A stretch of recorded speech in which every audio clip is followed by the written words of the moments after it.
Hello and welcome back to my graveyard. I'm Elfie. I hope your week was pretty cool.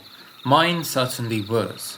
I became friends with some of the crows and I spooked an old lady. Due to the cold temperatures, I'm not rotting at all. Hooray! It's been a week since I started telling you the story of my death. Part 2 is most definitely here. Before I begin, please give me the ultimate Christmas present. It's not world peace or NFTs, it's hitting that subscribe button.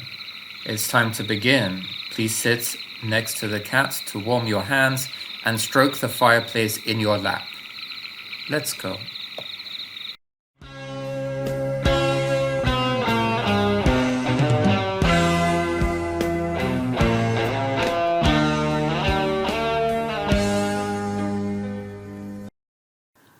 As I left my workplace, Santa's workshop, I thought about the many strange occurrences that week. First, the encounter in the snow with my coworker. He warned me about the man in the sky, magic snow, and a hidden factory. I still don't understand what he meant. Then there was the brief meeting I had with my late coworker's wife. Men in Black appeared to be moving in secret and pulling strings. Then there was the peculiar encounter with Santa, where he acted with utmost suspicion. I had been alive for 300 years.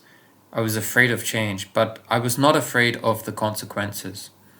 There was no going back. It was finally time to dig deeper and be a brave little elf. The Lapland Library was located a few streets away, the ideal location for some further research and investigation. The library was segregated into adults and elves. I have read most of the 5-star classics in the elf section, like Rudolph the Red-Nosed Reindeer and Frosty the Snowman. They are bona fide masterpieces. Sneaking into the adult section was now my priority. I climbed a tree whose hanging branches dangled close to the restricted area's window. I edged my way across the branch and into the building. Us elves are quite pointlessly agile. Once inside, a never-ending bookshelf lay before me. These books were nothing like I had seen before.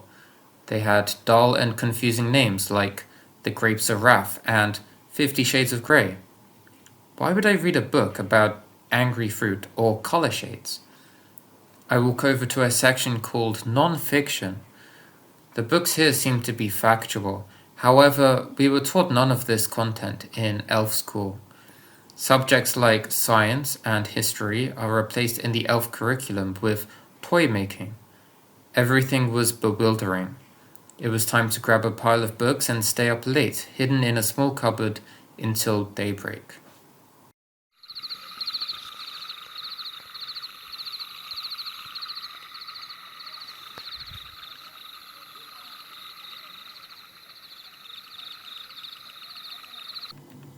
The morning has come, and it is time for me to leave the Lapland Library. I have learned an impressive amount of knowledge during the night. I learned that snow can only be made from frozen water. The life expectancy of a human is 100 years old. The toys we make in the workshop are found in the history books, although their use is unclear. I feel like these 3 bits of information will help me to solve the mystery, although how is unclear. I return to the workshop, ambitious to continue my investigation. For Dobby. As I began work, I was about to ingest the magical snow. The same magical snow that helps us elves do impossible levels of work in small amounts of time. I realized the magical snow was not cold at all. Snow has to be cold. That's what the book said. You know, the Book of Snow. So, was the snow that I held in front of me? At that moment, I see the magical snow delivery man walk past. The cloaked figure, moving in the shadows, has always been mysterious to me. He leaves the building and jaunts into the foggy forest. I leave my workstation and immediately follow close behind. After a mile of hurried walking, I approached him. I lifted his hood and he turned around, revealing his true identity. He shouted aloud, "Stay away from me! Don't look!" "But you're an elf." "I am an elf, yes, but I am not like you. I am a foreigner in these lands. Don't come close." I immediately get closer. "No, I said don't! Don't get close. I'll be killed." "Well, I won't kill you. I'm a humble and kind elf. It's not what we do." "I see everything you do and it horrifies me. Do you really know nothing?" "Take a look beyond that hill. Your answers are there." "Will you come with me?" "No way, I must flee." "You should have stayed away." Over the hill was a dilapidated wooden hut. I peer into the window and I see many foreign elves, like the elf we just met, working hard. This was the hidden factory that Dobby had told me about. I could see chemicals being created and crystals being formed. The magic snow was being created and there was no freezing. What is this madness? My mind struggled to comprehend what I saw, so I returned to Santa's workplace. In all, it took about 7 hours. I sat back in my comfortable chair and started to work again. Things were weird. The walls were black and moldy. The floors had junk spewed everywhere. I was alarmed and shouted to my co-workers, "What happened? Where are the ornaments, the tinsel, the Christmas lights?" They look unresponsive. I shake them repeatedly. "Listen to me! What is all of this?" My arm throws the white powder on the floor. "It's not magic snow. It makes you see a lie. Can you hear me?" I knock a toy out of the elf's hand. There was a loud bang, and the toy fires a metal bullet into the elf's stomach. "This is a weapon?" I stood back in disbelief. No, no, no, no. This is terrible. Don't die. Please don't die." I walked into Santa's office to get help. "Hello, Elfie. I hear you've been a bad boy this year." "Santa, there's a dying elf." "Ho ho ho. He'll be fine. Elfie, we need to talk." He was bleeding a lot. "Not important. Listen. You have found out about our operation. We make coke and guns, and I ship them internationally in my sleigh." I'm speechless. So you did lie to me. "Well, we didn't tell the entire truth. You now have two options. Take this candy, and things will return to how they were, or don't take this candy and die." I hold the candy in my hand. I unwrap the candy and place it to the light. This was no familiar candy. This dilemma was the most consequential. What do I do?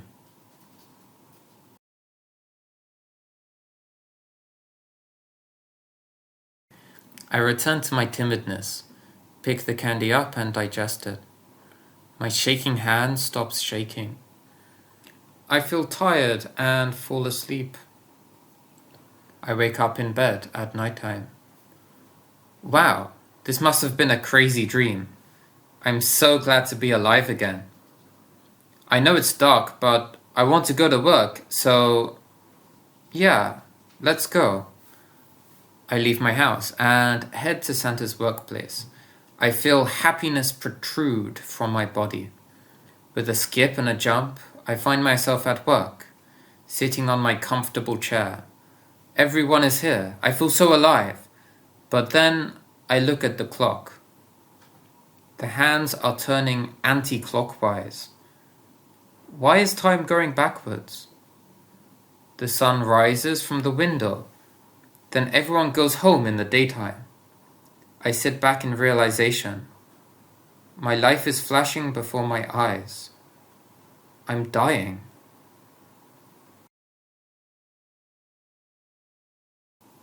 I won't eat this candy. I threw the candy at the wall. I marched towards Santa. I may as well fight you, big guy. Don't come close to me.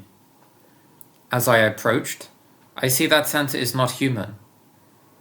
He is not alive. He is a coat and beard on a mannequin. His voice is a speaker hooked up to a phone. You're not real? Who is talking? The phone turns itself off. I think back to Dobby's warning. The man in the sky is Santa being fake. The magic snow is Coke. The hidden factory must be where the variant elves make the cocaine. But when Dobby was talking, he said that there was something else he was going to tell me about the next day.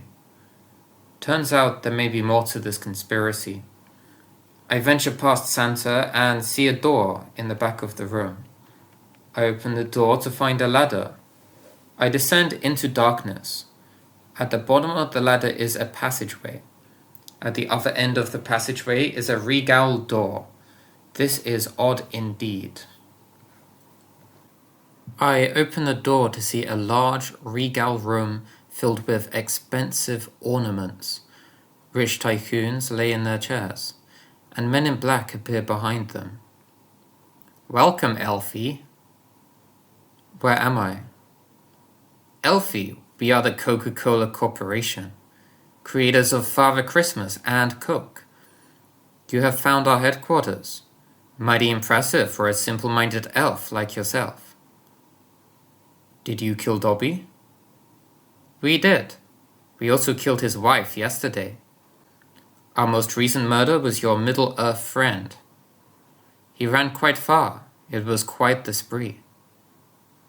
That's horrible. Horrible but vital to the continuation of our empire. We need to live extravagantly, and we need to be in control. Control? What do you mean, control? We are part of the global elites. Each Christmas night, we send guns and drugs throughout the world to create further instability in the zeitgeist. Bill Gates turns his chair. You see, Alfie, Santa is not real. We just find a white-skinned obese man, and we put him on a sleigh. We kill him immediately afterwards, of course. What about the variant elves? We kidnapped them against their will. Haha. The Coca-Cola spokesperson then continued. I think we should kill him now. We could suffocate him with a stocking, or maybe he can swallow a big star. In my pocket was a gun from Santa's workshop. It was now time to end this. I point the gun to Bill and fire the weapon. After a loud bang, his eyes turned green. He smiled and said, You know I'm immortal, right? So I think I know how to kill this deviant.